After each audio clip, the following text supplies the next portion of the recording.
Thank you for your prayers. When Abraham Lincoln met Harriet Beecher Stowe, he said to her, Harriet wrote what book? Uncle Tom's Cabin, okay?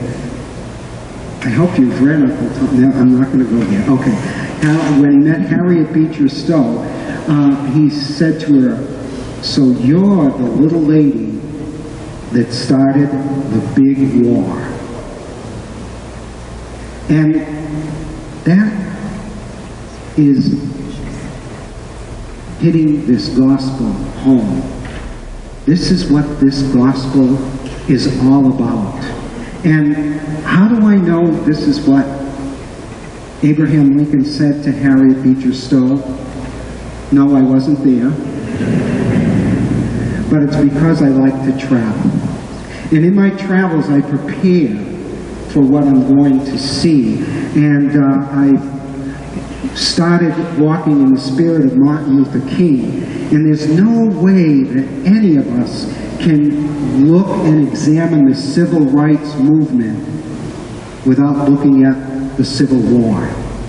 And especially visiting Gettysburg and visiting the monuments that are there, and the words that Abraham Lincoln spoke, and the many words that were proclaimed because of civil rights.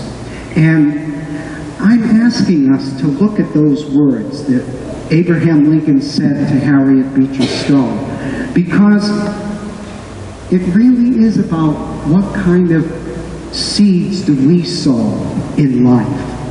What kind of seeds do we sow to our neighbors, to our children, to our grandchildren, to our co-workers, to our neighbors?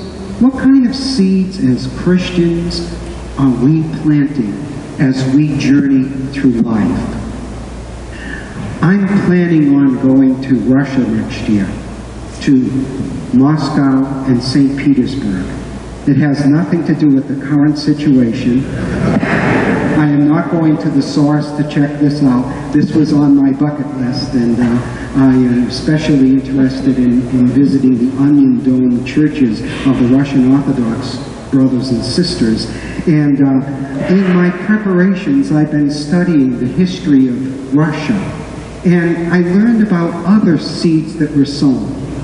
Boris Yeltsin was asked by a reporter how he was able to allow the downfall of communism and survive the situation with communism falling apart.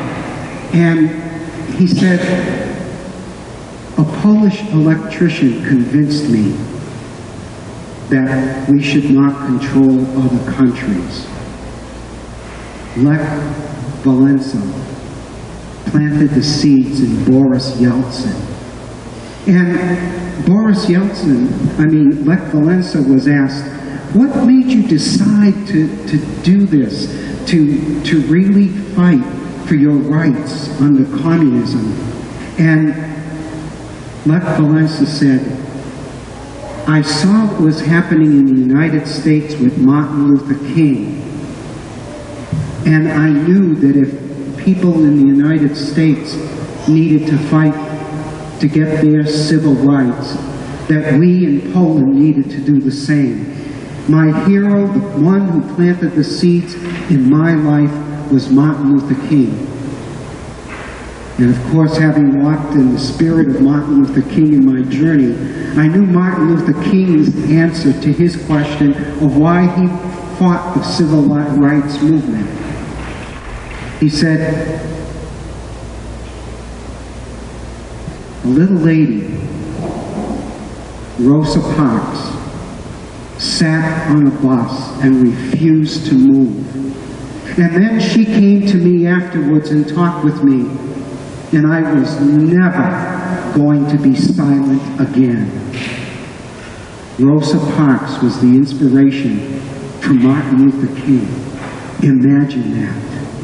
And when we put this picture together, are we stretching the story very much to say that this little lady in the South was responsible for the downfall of communism? I mean, look at the seeds that were planted along the way. And we need to ask ourselves, in light of this parable, Jesus gives us lots of choices in life, and especially when he preaches in parables.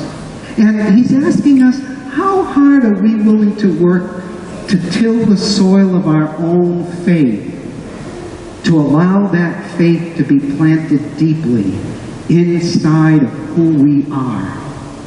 And when we till that soil, when we fertilize that soil, when we allow the Word of God to grow in us, that Word of God causes us to do further planting in other people's lives. And we have the choice of what kind of seeds we sow among our family members, among our neighbors. What kind of seeds are we planting? And remember the story that Jesus told about the wheat in the chaff? Some enemy came along and planted those evil seeds, the chaff that grew up. And sometimes by our own actions and our own words, we plant things that shouldn't be planted in people's lives. And we need to allow that Word of God, when sometimes it's being choked off by thorns that come into our lives from other people. Are we able to uproot ourselves, to shake the dust from our roots and say, I'm not going to listen to this. I want people that lift me up and encourage me along the way. And I want to be a person that does that same thing. What kind of seeds are you planting? And the thing I'm thinking about, what kind of laws are you creating? Imagine those words to Harriet Beecher Stowe. So you're the little, and I can picture him. I mean, Abraham Lincoln was really tall. I don't know how high or tall Harriet Beecher Stowe was, but I could imagine that Abraham Lincoln looked down at everybody because he was so tall, especially if he was wearing his hat, his stovepipe hat. Why he needed to wear one of those, I have no doubt that he wanted to feel really tall. No. And, but imagine saying, you're the little lady that began the big war. I learned just a few days ago that I was partially responsible for the renovations done, the construction on Route 16 through the forest on Route 16. I have to travel that route every day. I know you look puzzled. This is bizarre. I just heard it from somebody from Douglas, the town administrator. I was coming to work one day and coming here to celebrate Mass, and it was icy out. And I witnessed a terrible thing. A car with two men driving in it slid and was hit head on by an 18-wheeler. It didn't end there. It was a Wednesday and I was on hospital duty. I had to go to Milford Hospital to anoint the two men who ended up being executives for Goya Corporation and worked in Webster. The truck that hit them was a Goya truck going back.